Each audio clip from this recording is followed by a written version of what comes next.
Maybe you didn't understand what made that clip so special. Well, all those players are under the age of 25, and they're all, well here, just let me edit to help you find out. A few moments later.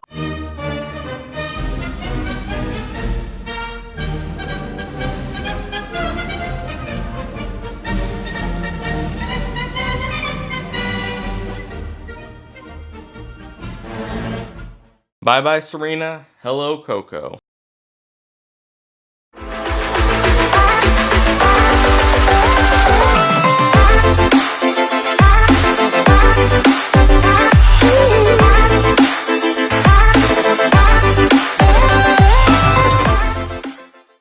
At this point, all of my keen-eyed viewers might have figured out that what makes these young stars unique is that they're all American. And trust me, that is only some of the Americans.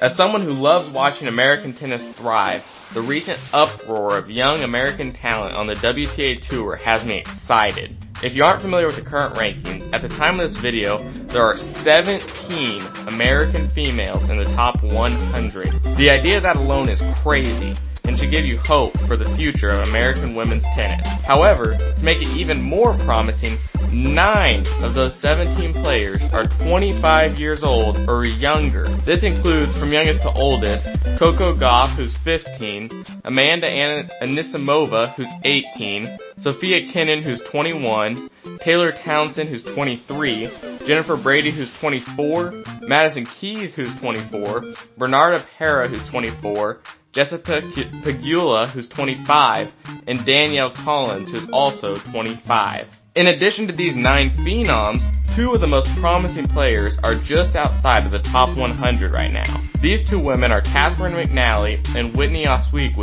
McNally is ranked at 118th and Oswego at 132nd. Both players are 17 years old. In addition to WTA rankings, if we look at UTR rankings, we could also include the 21-year-old Caroline Dolehide on this list, as she slots in at the 74th spot with a 12.83 lifetime rating and a 12.96 rating in the last 3 months. For comparison, the Canadian Bianca Andreescu has a UTR rating of 13.43. So sure, there's some promise for American tennis. But don't most promising players fall apart or never quite live up to their talent? Well, of course. I don't think every one of these players is going to be a 10-time Grand Slam champion. That is insane.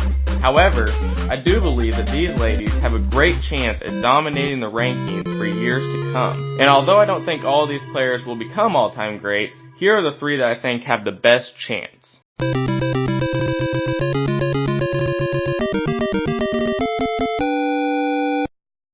Alright, I think we should take care of the elephant in the room that is Corey or Coco Gauff first. Coco Gauff is phenomenal. Let's just get that out of the way. If you've watched her play, then you already understand that she's special. Not only because of her game, but also her humility and passion for the game. It's easy to be a world-class winner, but in the best way possible, Coco is a world-class loser, and I hope that never changes. Moving past the anecdotal now, though, let's talk about what she has done so far. If you don't remember, Coco burst onto the scene at Wimbledon this year after reaching the round of 16. On her way there, she defeated one of her idols and all-time great, Venus Williams. After Wimbledon, she made a couple of small runs at the City Open in Washington and at the US Open. The US Open is worth mentioning because after her loss to Naomi Osaka, she broke down in tears. Then Osaka came to comfort her and did a dual interview with Coco, while praising her fighting potential. I know that this doesn't have much to do with Coco, but it is worth mentioning because it really shows the type of character these young players have. Following the US Open, Coco competed at the Linz Open in Austria. Although she did not qualify for the tournament, the player that did qualify had to withdraw,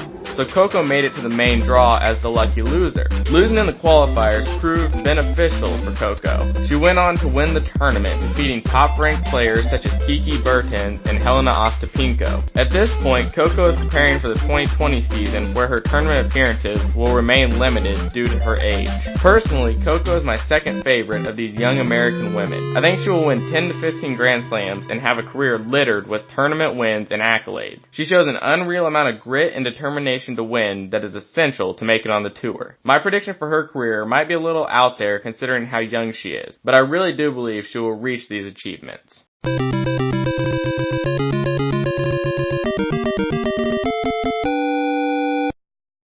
Under the shadows of the rise of Coco Gauff has come an intriguing young star in Katie McNally. When I say under the shadows, I mean that in the most literal way possible, because McNally plays second fiddle to Coco in the media as her doubles partner. Going all the way back to the Junior French Open in 2018, McNally won the doubles title and lost in the singles final to none other than Coco Gauff. Then a year later at the Junior US Open, she partnered with Gauff to capture the doubles title. This was virtually the end of her junior career, and a great one at that. Skipping to Wimbledon this year, she qualified for her first Grand Slam. She did lose in the first round, however she did take the final set to a tiebreak. Very impressive for the 17-year-old. Following Wimbledon, McNally reached the semifinals of the City Open, lost in the first round of the Western and Southern Open, and won her first round match at the US Open before losing to Serena Williams. Even though she did lose to Serena, she won the opening set and forced Williams to play a tough match early in the tournament. You can already see how she had improved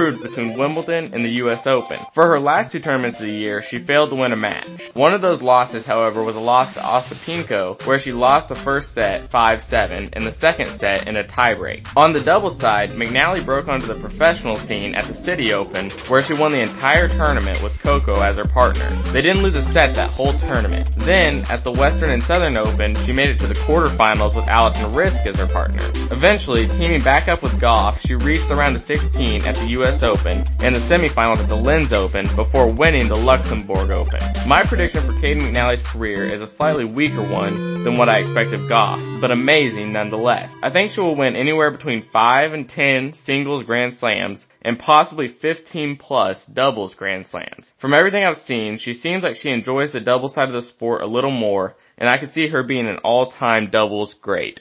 Here it is, the moment you've all been waiting for. Who is the most promising American and WTA women's tennis player? I'll give you a hint. She just turned 21 on Thursday.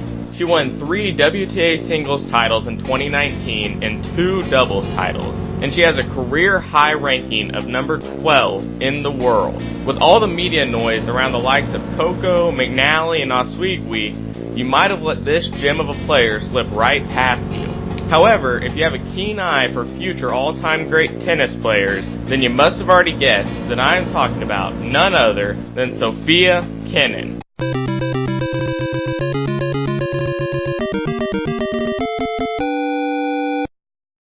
I know. Coco Gauff is the next Serena Williams.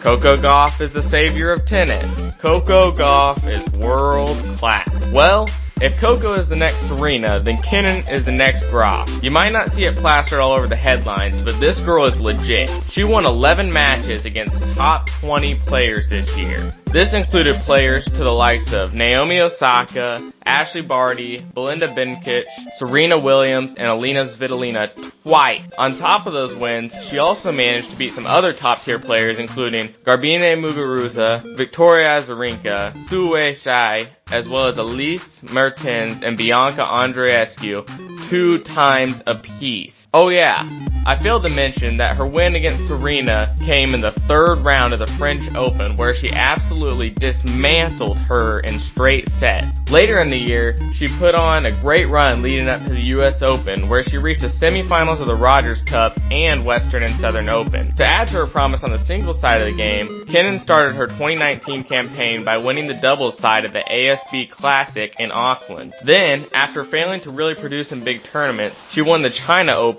in October. My prediction for Kenin's career is a great one. I believe she will spend many years at the top of the game while racking up 5 to 10 Grand Slams. I know. Right now you're thinking, didn't I say Coco was my second favorite and Kenin was my favorite? And now I'm saying she's going to get 5 to 10 and Coco's going to get 10 to 15? Well, yes, but it's complicated. Although I see Kenin as the better player, I think Coco performs better in bigger situations and will thus win more Grand Slams. However, this doesn't change who will be the number 1 player, and that is Sophia Kenin. So, to wrap things up, combined, these 3 ladies, McNally, Coco, and Kenin, are the faces of the future of tennis and are leading the charge that will make American tennis great again.